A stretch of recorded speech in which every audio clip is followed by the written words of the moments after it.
Friday, November the 4th. Mark Milam, Highland Mortgage. Let's get right to what happened in the world of interest rates this week. So we had a jam-packed week with a lot of economic data, but really all anyone cared about was what was happening at 2 p.m. Eastern time on Wednesday. That's the Fed funds rate announcement. Of course, we all anticipated, no one was doubting that we would get a Fed funds rate hike of 0.75%. That's exactly what happened at 2 p.m.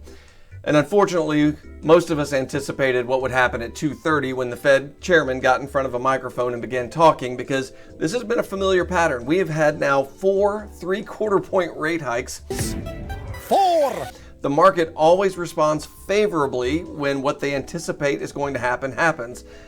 And then 30 minutes later, when the Fed chairman begins speaking, everything turns sour. We see the stock market sell off, we see the bond market perform poorly, interest rates worsen, affordability worsens, and we finish out the week worse than we started. Don't speak, I know what you're thinking. All because of comments by the Fed that are hawkish. I don't need your reasons. In particular, what the Fed mentioned is that they're not concerned about over-tightening, meaning they're not concerned about raising interest rates to such a restrictive level that they might drive the economy into a hard landing, into a recession. Don't tell me 'cause it hurts. And they think they have the tools to unwind that if they do it. So that's not exactly what markets or consumers really want to hear, is that their Federal Reserve Chairman has no concerns about over-tightening and driving the economy into a hard landing and into a recession, causing massive job losses and causing everything from housing to credit cards to auto loans to student loans to become more expensive. What he means is Old Testament, Mr. Yes. Mayor. Real wrath of God type stuff. Exactly. Fire and brimstone coming down from the skies. Rivers and seas boiling. 40 years of darkness, earthquakes, volcanoes. The dead rising from the grave. Human sacrifice, dogs and cats living together, mass hysteria. That's not exactly the rhetoric that anyone was looking for, and that's why we're finishing out the week worse than we started. It wasn't anything other than those Fed comments. As a matter of fact, let's take a quick look at them. So the bank raises the terminal rate forecast. The terminal rate is how high we think the Fed funds rate will be going, and the whole reason that forecast got raised was because of Chairman Powell's hawkish tone. You could come down here and have a look at it. We thought the terminal benchmark rate might go as high as 4.6%. Well, now we're thinking it's going to be 5.14%. This is the Fed funds rate we're talking about, and that takes us all the way out to June of 2023. Click on another one here, and you can see the headline is dovish, then hawkish, what the Fed Chair Powell said that crashed the market. So the policy statement came out and was relatively dovish, and then the Fed Chairman spoke and seemed to contradict a lot of what was in the policy statement, and then we saw the markets crash. Good times.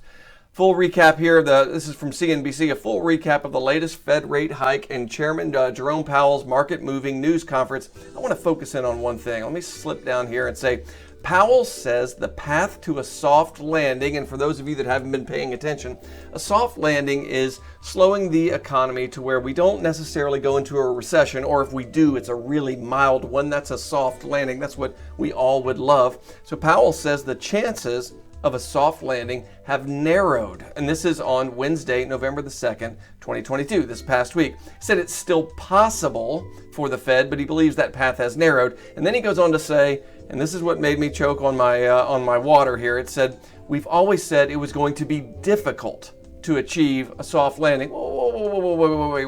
Wait. Let's go back to March here. Let's go all the way back to March, because I don't believe that this very year you've always said the chances of a soft landing would be difficult. Matter of fact, on March the 2nd, Chairman Powell, you said that you believed it was more likely than not that we would achieve a soft landing.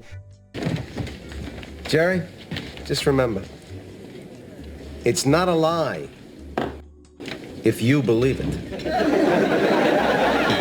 This comes directly from the Federal Housing Finance Agency, which announced 2 initiatives, one designed to make home buying more affordable for first-time home buyers. Matter of fact, eliminating some pricing penalties that are standard loan-level price adjustments for all loans. So that's good news. The bad news is they flipped the coin and made cash-out refinances more expensive, meaning right around the turn of the year, if you're going to try to achieve a cash-out refinance, you're going to see more significant pricing penalties. Matter of fact, here's the grid from the announcement this week coming from the Federal Housing Finance Agency through Fannie Mae and Freddie Mac to show worsened pricing penalties for the best credit score borrowers. You heard that right. The very best credit score borrowers are going to be penalized even more when they try to achieve a cash out refinance, according to Fannie Mae and Freddie Mac. We can show you the delta here. This is the heat map showing who would be most affected by these cash out refinance changes. And it's 740 credit scores at 80% loan to value, 720 and 700 credit scores.